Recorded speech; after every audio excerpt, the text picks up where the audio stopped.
చేసేలా ఒక వ్యక్తి అనుకుంటే ఒక రైతుకు ₹1,00,000 ఇవ్వగలను. అది ఎంతమంది చేశాను పక్కన పెడితే ఒక రైతుకి నేను ₹1,00,000 ఇవ్వగలనంటే ₹1,00,000 నేను ఎక్కడి నుంచి తెస్తాను? ఇప్పుడు నేను అప్పు తెస్తే నేను నా ఇల్లు ఉన్నంత వరకు అప్పు చేస్తాను. ఇల్లు దాటేసి అప్పు చేస్తే కుదరదు.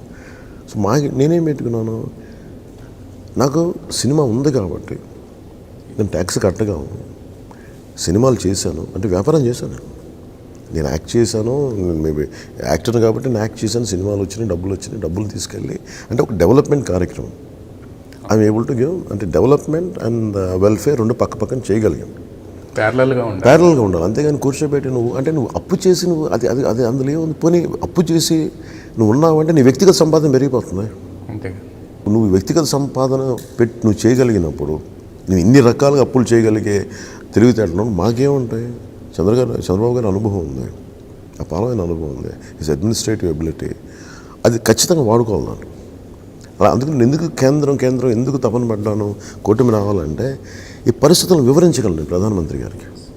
నేను ఒక బలమైన అనుసంధానకర్తగా నేను ఉపయోగపడగలను. సార్, కూటమి మొత్తం మేనిఫెస్టోలో ఒక అంశం ఇప్పుడు అందరినీ విపరీతంగా అట్రాక్ట్ చేస్తుంది, medical insurance for everybody in the state. సాధ్యం అవుతుంది అనుకుంటున్నారా?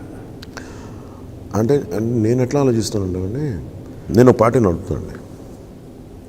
పార్టీ నడుపుతున్నప్పుడు బీమా పథకంగా హెల్త్ ఇన్సూరెన్స్ సింపుల్ చెప్తాను. నేనే నా స్టాఫ్కి నేనే చేస్తాను.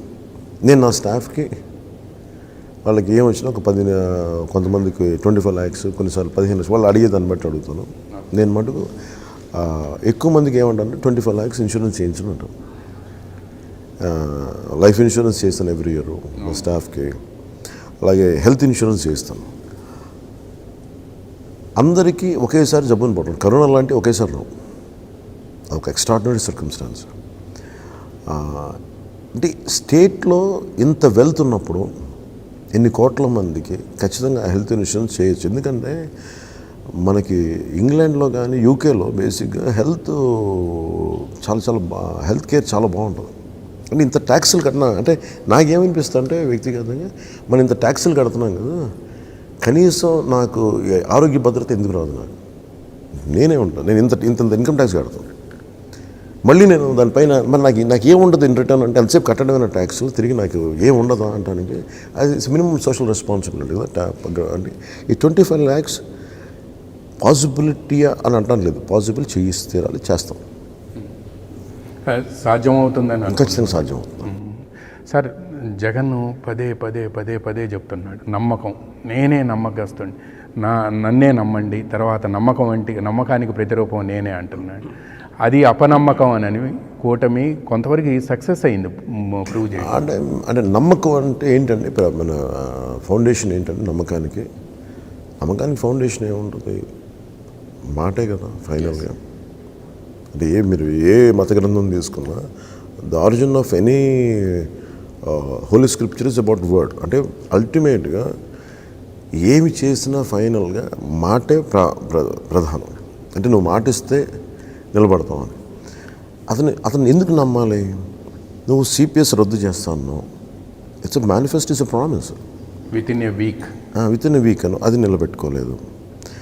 మద్యపాన నిషేధం అని చెప్పి దాని మీదే ప్రధానంగా చేశావు. ఓకే, అది నువ్వు చేయలేదు అనుకుందాం, అది నిలబెట్టుకోలేదు. చెయ్యకపోగా ఏం చేశాడు? సెంట్రలైజ్ చేసి మొత్తం తన 3-4 కంపెనీలకి తను పెట్టుకున్నాడు. ఎలా నమ్ముతావు దాన్ని? నమ్మకానికి నిలువెత్తు నిదర్శనం అంటే నువ్వు చెప్పిన మాట నీకే గౌరవం లేనప్పుడు నువ్వే నిలబెట్టుకోలేవు, అసలు ఎందుకు నమ్మాలి? అలాగే మీరు కూర్చోబెట్టి డిఎస్సి నోటిఫికేషన్ కానీ జాబ్ క్యాలెండర్ కానీ నువ్వు ఏ సెక్టార్లో కూడా నువ్వు చేయలేదు. ఇప్పుడు ఎన్ని పక్కన పెడితే వీళ్ళ ఫైనాన్షియల్ ప్లానింగ్ మీరు అన్నారు సార్, వీళ్ళ ఎలా సాధ్యం అని ఫస్ట్ ఈ ఆడంబరాలు తగ్గించుకోవాలి.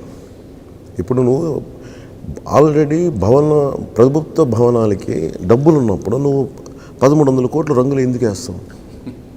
మళ్ళీ తీయడానికి కోర్టు తిట్టేందుకు 1000 కోట్లు ఎందుకు తీస్తావు? ఇక్కడే 2,300 కోట్ల రూపాయలు నువ్వు తీసేసావు. అంటే ఇష్టాన్ని అంటే డబ్బు ఎక్కడికి వెళ్ళిపోయింది? ఎక్కడికి వెళ్ళాలి? మీ మనుషులకి వెళ్ళిపోయింది. అది ఎవరికి వెళ్ళాలి? కొంతమంది ఫీజు రీయింబర్స్మెంట్కి నలిగిపోతున్నారు, లేదంటే ఈబీసీలకి వెళ్ళాలి, లేదంటే 27 దళిత పథకాలను తీసేసావు వాళ్ళకి వెళ్ళాలి, లేదంటే SC/ST సబ్ ప్లాన్ ఫండ్స్కి వాళ్ళని